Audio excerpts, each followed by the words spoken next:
Let's be brutally honest, Mercedes have struggled this season, with the low of the season being Toto having to apologize to Hamilton and the team. It now appears as if Mercedes have turned the corner and are now looking towards the future, but not everyone is convinced by Mercedes' recent upturn. Stick around to find out what Toto's latest devastating comments are and a bit of an insight into how Mercedes are going to run their 2023 car.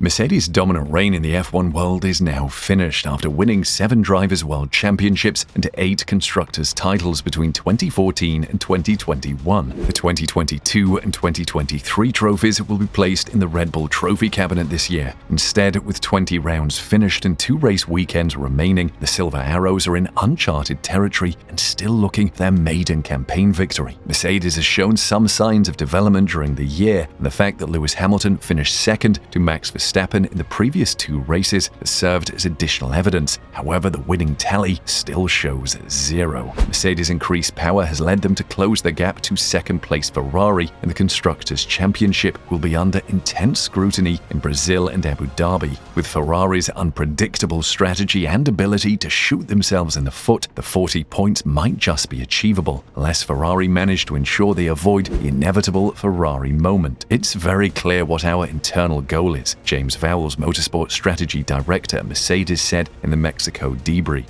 We are here to finish second in the championship, and every single race that we can start pulling that points gap down is a success. In Mexico, we took just 13 points out of them, so there is still 40 left to go with 2 races. Fortunately, one of those is a sprint race. I think we have a package now, unlike the beginning of the season or the mid-season, that can really bring the fight to them. But 40 points is a tremendous ask. It will need us really having everything perfect, everything right, and Ferrari perhaps to give us opportunities to open the door for us to pick up second. What I can tell you is that we are not giving up until the checkered flag in Abu Dhabi. Mercedes are also expecting Ferrari to make a step up in terms of performance, the iconic Interlagos circuit this upcoming weekend, which would make their task even more difficult. It's really hard to tell before we go to an event, but I don't think we will quite enjoy the same level of competitiveness, Vowles said when asked if the high altitude in Sao Paulo would generate the same performance as in Mexico. It won't be much different, but it might be a slight step backwards. I certainly expect Ferrari to be closer than when they were in Mexico. Yes, it's higher altitude than normal. I think it's around 700 meters compared to sea level, but it's also a factor of what the track layout is and what downforce level people are at.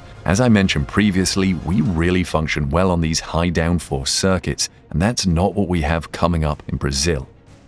Lewis Hamilton and George Russell will get behind the wheel of a different Mercedes design in 2023, according to technical director Mike Elliott. The Silver Arrows have hinted all season they were set to change their troubled concept after a difficult season. We need to go into the winter and do a good job, and that's the only way we'll get on par with them and hopefully beat them. Next year's car will look different. I'm not going to say why, but it will look different. Mercedes team principal Toto Wolff has also suggested the car's concept will be different going forwards, that effectively Mercedes will need to change the DNA of the car. Hamilton and Max Verstappen were on the verge of contending for the win at the United States and Mexican Grand Prix thanks to Mercedes' latest improvements. The team has stated that a new design might be in the works for 2023, despite their drivers still having trouble. Russell responded that nothing's off the table when asked if Mercedes may alter their design. He emphasized that the possibility that the German firm could entirely alter its mindset was not off the cards. Hamilton said he certainly won't miss his current car after the year because their competitors were at another level in the Belgian Grand Prix. Mercedes has even suggested that they imitate their rivals' design to catch up to the leaders. Trackside engineering director Andrew Chauvelin stated in September that the team was exploring suggestions from other teams. But the news is not all good for Mercedes, as team boss Toto Wolff reckons that his squad is still playing catch-up now, which will not make it easy to be back in the hunt for victories from the start of 2023. We believe that we understand where the gap comes from, he said when asked if he felt that Red Bull's early advantage with F1's new 2022 rules would put it in good stead for years to come. they will carry over some of their sweetness in the car, and we've maybe lost 8 to 10 months in terms of development because we couldn't figure out what was wrong. So there's definitely a challenge. But we're playing the long game here, all of us. Both drivers are playing the long game, the team. The judge around the team of performance is not based on a single year or weekend. It's how we have been able to win championships over the long term. And it is not all doom and gloom for Mercedes as we take a look at some of the clues that allow us to see how Mercedes are going to run their 2023 car. The F1 floor is one item that offers hints for the adjustments Mercedes is attempting to make in their 2023 car. Each team was required to run a junior driver, therefore these were being put to the test by driver Nick de Vries as he performed his responsibilities in FP1. Mercedes is using this point in the season to do some trials that can help it design its best course for next year's challenger, now that it's mastered understanding the primary vulnerabilities of the W13. The new floor has been designed to optimize the push of the vehicle. This involves the design of the gates that guard the Venturi tunnel entrance and adding a vertical baffle on the edge wing's front part to connect the two sections and limit the edge wing's movement while under load. The striking that aids in encouraging flow direction was also shifted and reoriented, resulting in the edge wing's scrolling forward area being more liberally rolled over in the update. The new race floor's design elements surrounding the edge wing were absent from de Vries' car's floor run. This seems to be more of a response to Mercedes' current setup, with the team concentrating on the design of the floor and upstream fences.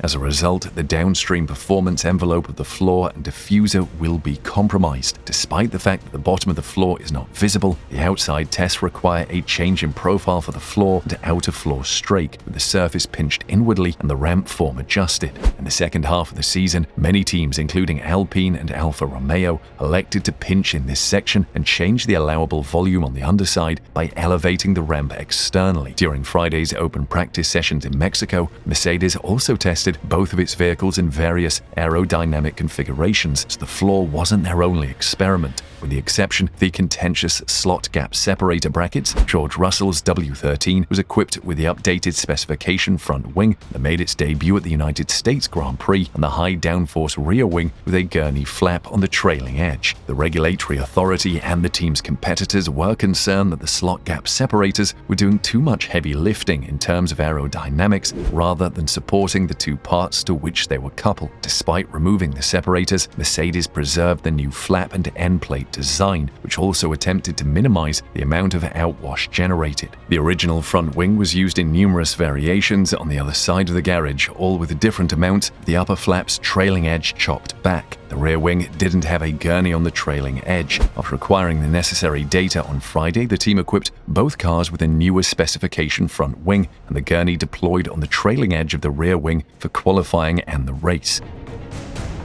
What other car improvements do you believe Mercedes could have added to its 2023 model? Comment down below.